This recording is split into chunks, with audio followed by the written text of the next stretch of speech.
आज की इस योजनाओं का लोकार्पण कार्यक्रम में उपस्थित, मंच पर उपस्थित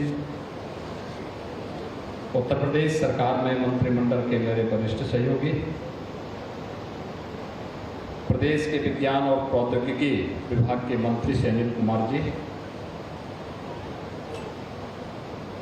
प्रदेश के व्यवसायिक और कौशल विकास विभाग के मंत्री श्री कपिल देव अग्रवाल जी, लोक निर्माण विभाग के राज्य मंत्री कुंवर ब्रजेश सिंह जी, औद्योगिक विकास और संसदीय कार्य मंत्रालय के राज्य मंत्री श्री जसवंत सिंह सैनी जी, महापौर सहारनपुर श्री अजय कुमार जी, अध्यक्ष जिला पंचायत श्री मांगेराम चौधरी जी, मान्य विधायकगण श्री राजीव कुंवर जी, श्री कीरत सिंह जी, श्री देवेंद्र नीम जी, श्री मुकेश चौधरी जी, विधान परिषद सदस्य श्रीमती वंदना वर्मा जी, भारतीय जनता पार्टी के जिला के अध्यक्ष श्री महेंद्र सैनी जी, महानगर अध्यक्ष श्री शीतल बिश्नोई जी, पूर्व सांसद श्री राघव लखनपाल जी, पूर्व सांसद चौधरी प्रदीप कुमार जी और आज के इस कार्यक्रम में उपस्थित सहारनपुर से जुड़े हुए मेरे सभी उपस्थित बहनों और भाइयों, नगर निगम के सभी पार्षदगण, मैं सबसे पहले सहारनपुर महानगर में स्मार्ट सिटी मिशन के अंतर्गत 381 करोड़ रुपए की लागत की इन परियोजनाओं के लिए सहारनपुर वासियों को हृदय से बधाई देता हूं। आज श्रावण मास की अंतिम सोमवार भी है। मैं प्रातःकाल से ही देख रहा हूं कि शिवालयों में बड़ी संख्या में देवादिदेव महादेव को जलाभिषेक करने के लिए श्रद्धालुजन उमड़े हुए हैं और उन स्थितियों में मुझे सहारनपुर में आकर के आज इन परियोजनाओं को देखने, इन परियोजनाओं का लोकार्पण करने का अवसर प्राप्त हुआ है। मैं इसके लिए सहारनपुर के सभी माननीय जनप्रतिनिधियों को, खासतौर पर महापौर जी और उनकी पूरी टीम को हृदय से धन्यवाद देता हूं। बहनों और भाइयों, जब सहारनपुर की हम बात करते हैं तो प्रदेश का सबसे कोने का जनपद पड़ता है और कोने का जनपद होने के नाते पिछली सरकारों में उपेक्षित पड़ा हुआ था। विकास यहां तक पहुंच ही नहीं पाता था। परिणाम था यहां से पलायन होने लग गया था, लोगों में हताशा, निराशा थी,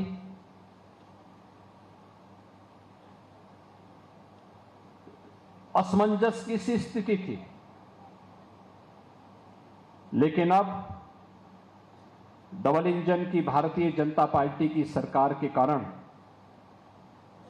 सहारनपुर की निराशा समाप्त हुई।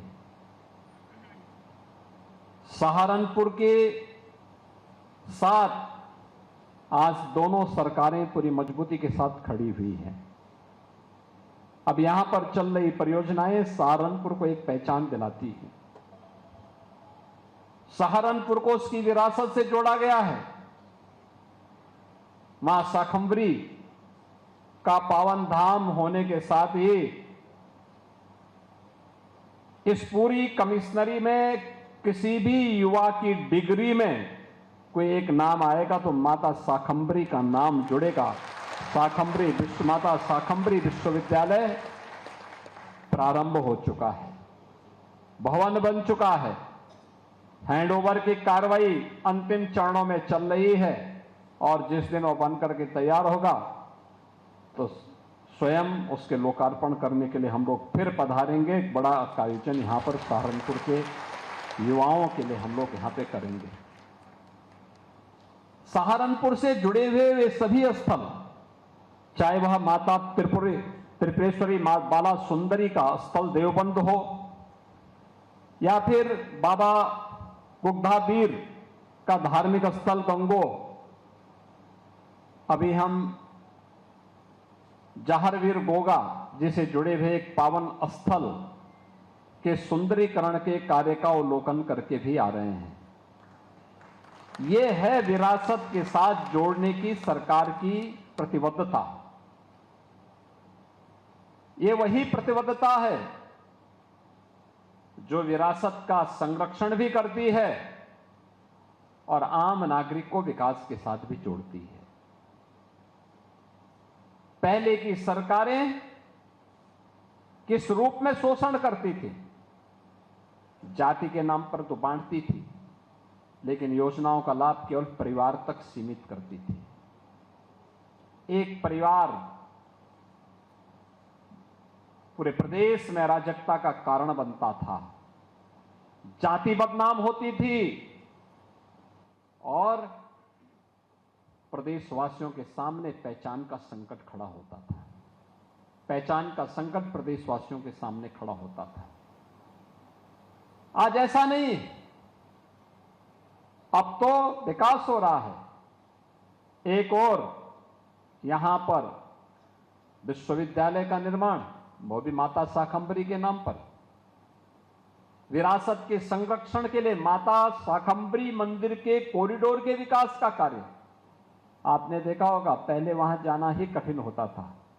अब तो बेहतरीन कॉरिडोर बन रहा है और कॉरिडोर के साथ साथ हम लोगों ने व्यवस्था की है कि एक एलिवेटेड मार्ग इस रूप में हम वहां तैयार करेंगे, सर्दी हो, गर्मी हो, बरसात हो, किसी भी सीजन में मां शाकंभरी का दर्शन करने के लिए सहारनपुर ही नहीं,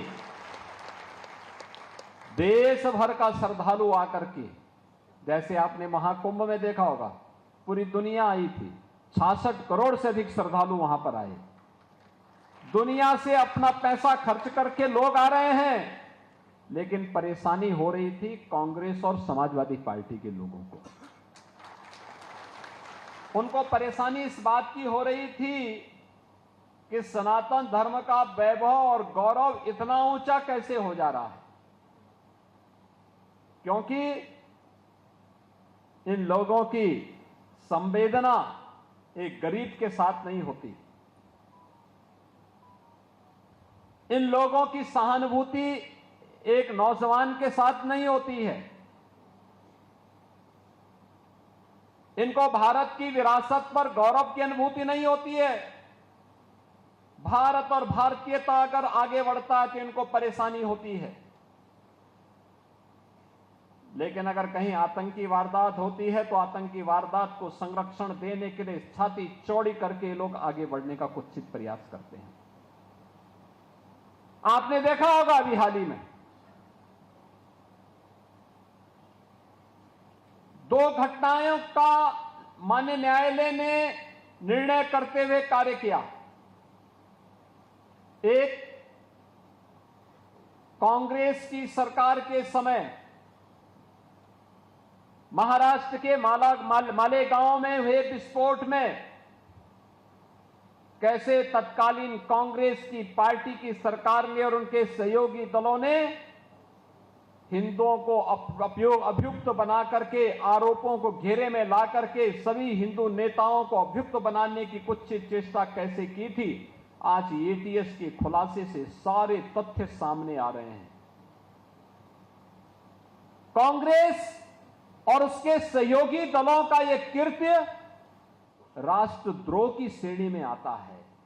आतंकवाद के प्रति सौंप और राष्ट्रवादी नागरिकों के लिए, राष्ट्रवादी संगठनों के लिए क्रूर बन करके, बर्बर बन करके उनको पूरी तरह समाप्त करने की कुत्सित चेष्टा एक आतंकी कृत्य है और कांग्रेस का यह कृत्य देश के खिलाफ एक अपराध था। ये लोग एक तरफ आतंकवादियों को क्लीन चिट देते हैं, देश पर हमला करने वालों को क्लीन चिट देते हैं, और दूसरी तरफ देश की सुरक्षा के प्रति प्रतिबद्ध सेना के पराक्रम पर प्रश्न चिन्ह खड़ा करते हैं, सुरक्षा बलों के जवानों के पराक्रम और शौर्य पर प्रश्न चिन्ह खड़ा करते हैं, राष्ट्रीय सुरक्षा में सेंध लगाने का कुत्सित प्रयास करते हैं। और इसलिए इन लोगों को विरासत की चिंता नहीं थी। विरासत की चिंता होती तो कांग्रेस अपने समय में, जब कांग्रेस को समाजवादी पार्टी समर्थन करती थी, तब कांग्रेस ने अपने समय में राम सेतु को तोड़ने का निर्णय लिया था। उच्चतम न्यायालय में जो शपथ पत्र दाखिल किया था, उस समय कहा था कि राम और कृष्ण हुए ही नहीं, राम और कृष्ण हुए ही नहीं, उन्हें मिथक माना था। इन लोगों से विरासत की संरक्षण की उम्मीद की ही नहीं जा सकती। मां शाकंभरी का कॉरिडोर ये बनाएंगे, काशी विश्वनाथ धाम बनाने का कार्य ये लोग करेंगे, अयोध्या में राम मंदिर के निर्माण के लिए ये लोग कुछ प्रयास करेंगे, या महाकुंभ का भव्य और दिव्य आयोजन ये लोग कर पाएंगे, इसकी कल्पना भी नहीं की जा सकती थी और उन्होंने किया भी नहीं। तो इनको विरासत पर कहने का कोई अधिकार भी नहीं है। भारत के विरासत का संरक्षण करने के साथ साथ विकास की प्रक्रिया के साथ हम उसे जोड़ सकें, इस जोड़ने की प्रक्रिया को ही प्रधानमंत्री जी ने विरासत और विकास के समन्वय के साथ आगे बढ़ाया है। और पिछले 11 वर्ष में एक नए भारत का दर्शन हम सबको करने को मिल रहा है। एक नया भारत जो भारत और भारतीयता पर गौरव की अनुभूति करता है, भारत के प्रतीकों का सम्मान करता है, भारत के ऋषि मुनियों की उस परंपरा का, अपने पूर्वजों के उस गौरवशाली परंपरा के संरक्षण के लिए पूरी प्रतिबद्धता के साथ कार्य करता है। आज पूरे देश के अंदर यह हम सबको देखने को मिल रहा है। काशी में काशी विश्वनाथ धाम हो, अयोध्या में श्री राम जन्मभूमि पर 500 वर्षों के बाद रामलीला का भव्य मंदिर के निर्माण का कार्य हो, महाकुंभ का भव्य और दिव्य आयोजन का कार्य हो, सुख तीर्थ के पुनरुद्धार का कार्य हो, हस्तिनापुर में वहां के पुरातात्विक महाभारत कालीन उन सभी अवशेषों के संरक्षण का कार्य हो, या फिर सहारनपुर में माता शाकंभरी के मंदिर के कॉरिडोर के विकास के साथ साथ वहां पर बेहतर कनेक्टिविटी देने के कार्य को आगे बढ़ाने के लिए इस सरकार के द्वारा उसी विरासत को संरक्षित करने का जहां अभियान चल रहा है, वहीं स्मार्ट सिटी मिशन के अंतर्गत प्रधानमंत्री जी के विजन को जमीनी धरातल पर उतारने के लिए भी शहर हमारा है। एक नागरिक के रूप में मैं भी अपने दायित्व का निर्वहन करूंगा। उस दायित्व का निर्वहन करने के लिए स्मार्ट सिटी मिशन, और अभी तक तो हमने 17 म्युनिसिपल कॉर्पोरेशन को यानी नगर निगमों को लिया था, और इस बार के बजट में तो हम लोगों ने यह भी व्यवस्था की है कि हर जिला मुख्यालय की नगर निकाय को स्मार्ट सिटी मिशन के अंतर्गत हम लोग उसका भी विकास उसी रूप में करेंगे, जिसमें सभी नगर पालिकाएं आ जा रही हैं जो भी जिला मुख्यालय से जुड़े हुए हैं, या वे नगर पंचायत जो जिला मुख्यालय से जुड़े हुए हैं, उन सबको स्मार्ट सिटी की तर्ज पर हम डेवलप करने जा रहे हैं। स्मार्ट सिटी के इस कार्य को आज हमने यहां पे देखा है, पिछली बार स्मार्ट रोड के माध्यम से, और आज यहां पे जहारवीर गोगा के बारे में कहते हैं कि लगभग 900 वर्ष पहले बड़े पराक्रमी योद्धा के रूप में उन्होंने कार्य किया था, विदेशी आक्रांताओं से देश की धरती को बचाने के लिए अपना योगदान दिया था, और फिर भगवान गोरक्षनाथ के संरक्षण में जाकर के, उनकी शरण में जाकर के, उनका दर्शन प्राप्त करके संजीव समाधि उन्होंने गोगामेड़ी में ली थी। लाखों की संख्या में भादो मास में श्रद्धालु वहां जाकर के उनके दर्शन करता है, और आज मुझे यहाँ पर आकर के उनके पावन स्थल को देखने का सौभाग्य प्राप्त हुआ। बड़ा अच्छा स्थान बनाया गया है, सुंदरीकरण करके स्मार्ट सिटी मिशन के अंतर्गत कैसे कार्य होता है, ये भी मुझे यहाँ पर देखने का अवसर प्राप्त हुआ है। बहनों और भाइयों, आज सरकार जिस दिशा में कार्य कर रही है, यहाँ पे विश्वविद्यालय बन गया है, कॉरिडोर का निर्माण युद्ध स्तर पर आगे चल रहा है, स्पोर्ट्स कॉलेज का भी निर्माण हो रहा है। स्पोर्ट्स कॉलेज हमारी सरकार ने तय किया है। पहले उत्तर प्रदेश में केवल 3 स्पोर्ट्स कॉलेज थे, हमने अब तय किया है हर मंडल स्तर पर एक स्पोर्ट्स कॉलेज कम से कम एक होना चाहिए। खेल और खेल कूद की गतिविधियों को आगे बढ़ाने के लिए, क्योंकि हमारा युवा जब खेलेगा तो ही खेलेगा और उसको राष्ट्र के लिए खिलाने के लिए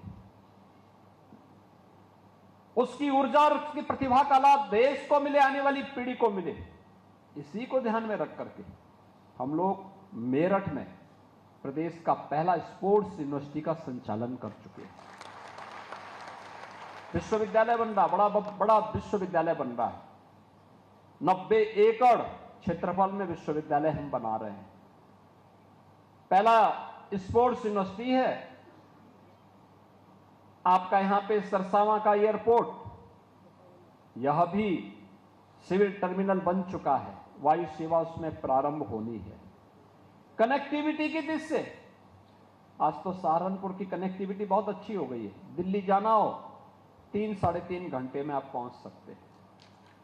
इतनी अच्छी कनेक्टिविटी पहले कभी नहीं थी, कभी नहीं थी। और भी विकास के कार्यों को, जहां बाईपास बनना था, आज पीडब्ल्यूडी, नगर विकास, पर्यटन विभाग, इन सब के वरिष्ठ अधिकारियों को लेकर के हम लोग इन सभी माननीय जनप्रतिनिधियों के साथ इसी बात को लेकर बैठे थे कि विकास में सहारनपुर, मुजफ्फरनगर, शामली पिछड़ने न पाए। और इस दृष्टि से जो भी यहाँ की स्कीम है, जो भी यहाँ के प्रस्ताव हैं, उनको प्रायोरिटी के आधार पर आप लीजिए और उन कार्यों को आगे बढ़ाइए। प्रायोरिटी क्या होनी चाहिए? बहनों और भाइयों, इससे पहले विकास के लिए आपको लखनऊ जाना होता था। अब सरकार आपके पास विकास की योजनाओं को लेकर के आ रही है कि हम भी आपको इन विकास की योजनाओं के साथ जोड़ रहे हैं और विकास की इन योजनाओं का लाभ समाज के प्रत्येक तबके को मिले। याद रखना, विरासत के साथ जुड़ने वाला समाज कभी पिछड़ नहीं सकता। अपने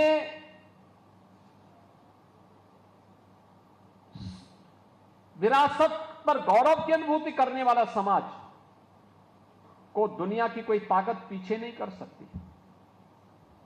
और हमारी सरकार ने इस कार्यक्रम को बड़ी प्रतिबद्धता के साथ आगे बढ़ाने का काम किया। और याद करिए, 1 डिस्ट्रिक्ट 1 प्रोडक्ट की योजना हो या विश्वकर्मा श्रम सम्मान या पीएम विश्वकर्मा की योजना, इस सरकार की अपने हस्तशिल्पी और कारीगरों को सम्मानित करने की ही योजना है। ये अलग अलग क्षेत्र में जिन लोगों ने अपनी परंपरागत विरासत का संरक्षण किया था, उस कला को, उस कारीगरी को, उस हस्तशिल्पी को, जिसमें सहारनपुर का वुड कार्विंग का काम भी, कितना महीन काम है।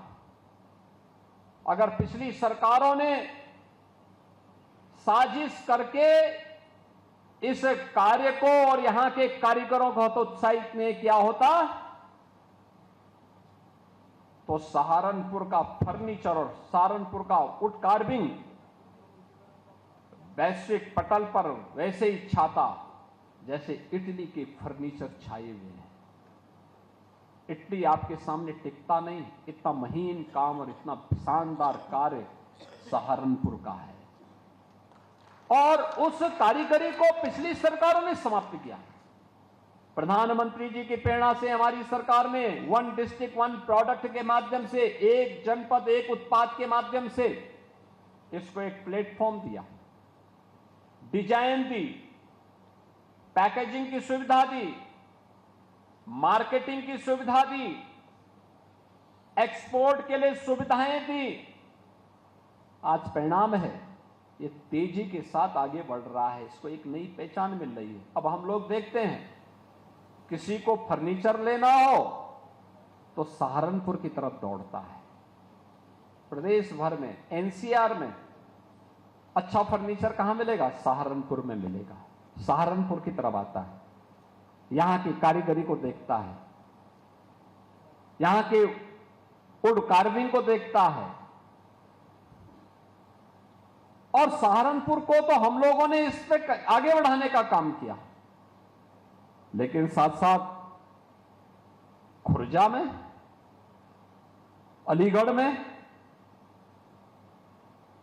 ऐसे ही मुरादाबाद में, कन्नौज में, आगरा, कानपुर, या फिर आप पूर्वी उत्तर प्रदेश में जाएंगे तो भदोही का कारपेट है, वाराणसी की साड़ी है, आजमगढ़ के मुबारकपुर का ब्लैक पॉटरी है, गोरखपुर का टेराकोटा है। हर एक जनपद अपनी एक नई उत्पाद के साथ अपनी पहचान को समेट करके आगे बढ़ रहा है। और इसी के लिए प्रधानमंत्री जी ने कहा है वोकल फॉर लोकल। आत्मनिर्भरता के लक्ष्य को प्राप्त करके ही कोई देश स्वावलंबी बन सकता है, सशक्त बन सकता है। और याद रखना, विकसित भारत की आधारशिला भी यही हमारा स्थानीय उत्पाद बनेगा। यही स्थानीय उत्पाद हमारा बनने वाला है, जो उसको एक नई पहचान देने वाला है, एक नई पहचान दिलाएगा। उस पहचान को आगे बढ़ाने के लिए ही आज हम सब आपके पास आए हैं। अभी हाल ही में प्रधानमंत्री जी ने कहा कि हमें स्वदेशी अपनाना होगा, स्वदेशी को अपने जीवन का हिस्सा बनाना होगा। हम विदेशों में भागने की बजाय, विदेशी वस्तुओं के पीछे भागने की बजाय, अगर हम स्वदेशी के साथ जुड़ेंगे तो स्वदेशी का लाभ, जो भी मुनाफा व्यापारी को होगा तो उसमें हिस्सा होगा हमारे कारीगर का, हमारे हस्तशिल्पी का। और हस्तशिल्पी और कारीगर को मिलने वाला यह सम्मान, याद रखना, विरासत का तो संरक्षण करेगा ही करेगा, साथ साथ यह अर्थव्यवस्था को भी मजबूती करेगा, विकास की गति को आगे बढ़ाने का काम करेगा, नए रोजगार के सृजन में अपना योगदान देगा और तेजी के साथ विकास की प्रक्रिया को आगे बढ़ाने में अपना योगदान देगा। मुझे याद है 2017 के पहले, 2017 के पहले हम लोग देखते थे कोई पर्व और त्योहार आता था। अभी रक्षाबंधन आ रहा है, मुझे आज बताते हुए प्रसन्नता है, यहां पर बहुत सारी बहनों को मैं देख रहा हूं। हमारी सरकार ने तय किया है 8, 9 और 10 अगस्त को 3 दिन के लिए रक्षाबंधन में उत्तर प्रदेश परिवहन निगम की बसेज में और नगर विकास की सभी बसेज में फ्री में यात्रा की सुविधा हम दे रहे हैं। रक्षाबंधन में लोग बहनों को उपहार देते हैं। जन्माष्टमी पर्व आ रहा है, जन्माष्टमी में उपहार देंगे। इसके उपरांत विजयादशमी, दीपावली आदि पर्व पड़ेंगे, इसमें भी लोग उपहार देते हैं। इससे पहले क्या होता था, जब कहीं कोई पर्व और त्योहार आता था तो पूरी मार्केट छाई रहती थी चीन के सामानों से। आप मुझे बताओ, चीन के सामान को हम खरीदेंगे, एक तो उसमें टिकाऊपन नहीं होता, टिकाऊपन नहीं होता। आप लेंगे, घर पहुंचते पहुंचते ही खराब हो जाता था, टूट जाता था। दूसरा, उसका मुनाफा जो होता था वो चीन की कंपनियों के पास जाता था और चीन की कंपनियां फिर भारत के अंदर नक्सलवाद और आतंकवाद को भड़काने में उस पैसे का इस्तेमाल करती थी, दुरुपयोग करती थी। विदेशों में जाने वाला पैसा वह भारत के विकास में सहायक नहीं होने वाला है, भारत के खिलाफ ही उस पैसे का इस्तेमाल होने वाला है। और इसलिए जब यह पैसा 2017 के बाद सरकार आई, हमने वन डिस्ट्रिक्ट वन प्रोडक्ट की योजना चालू की। आज हमारे कारीगरों को, हमारे हस्तशिल्पियों को, हमारे व्यापारियों को जब इस सुविधा का लाभ प्राप्त हो रहा है, हम देखते हैं पर्व और त्योहारों में स्थानीय उत्पाद कोई लोग खरीदते हैं, उसको खरीद करके उसी के माध्यम से लोग गिफ्ट भी देते हैं, उन्हें गिफ्ट देते हैं। और बहुत मैं देखता हूं फिरोजाबाद की मूर्तियां, ग्लास की बहुत अच्छी अच्छी मूर्तियां। अभी मैं देख रहा था मंच पर, मुझे जो मूर्तियां दी गई सहारनपुर में बनी हुई मूर्तियां हैं, ये लकड़ी की मूर्ति, और कितनी शानदार बनी हुई है। ये मूर्ति अगर आप देंगे, सहारनपुर की पहचान बनेगी, सहारनपुर की पहचान बनेगी। यहां के कारीगरों को काम मिलेगा, मुनाफा वे कमाएंगे, 10 नए लोगों को रखेंगे, रोजगार का भी सृजन हो रहा है, उनकी समृद्धि भी हो रही है, और विकास का पैसा, भारत का पैसा भारत के अंदर लग करके भारत के विकास में अपना योगदान दे रहा है। और स्वदेशी की इसी अवधारणा को आगे बढ़ा करके हमें विकसित भारत की परिकल्पना को साकार बनाने में अपना योगदान देना है। उसी प्रक्रिया के साथ जुड़ने के लिए आज मैं भी आपके पास सहारनपुर में यहां पर उपस्थित हुआ हूं। बहनों और भाइयों, 9 अगस्त को इस बार रक्षाबंधन का पावन आयोजन है। 9 अगस्त काकोरी ट्रेन एक्शन की घटना का भी है। देश की आजादी के लिए जिन वीर बलिदानियों ने अपना योगदान दिया था, अपना बलिदान दिया था, उनके स्मरण का दिवस भी है। और 16 अगस्त को परित्राणाय साधूनाम विनाशाय च दुष्कृताम, भगवान श्री कृष्ण की पावन जयंती, उनका पावन जन्मदिन श्री कृष्ण जन्माष्टमी भी पड़ेगा। एक लंबी श्रृंखला पर्व और त्योहारों की आगे पड़ने वाली है।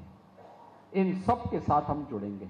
महत्वपूर्ण ये हमारा दायित्व इस सीजन में स्वच्छता का होना चाहिए।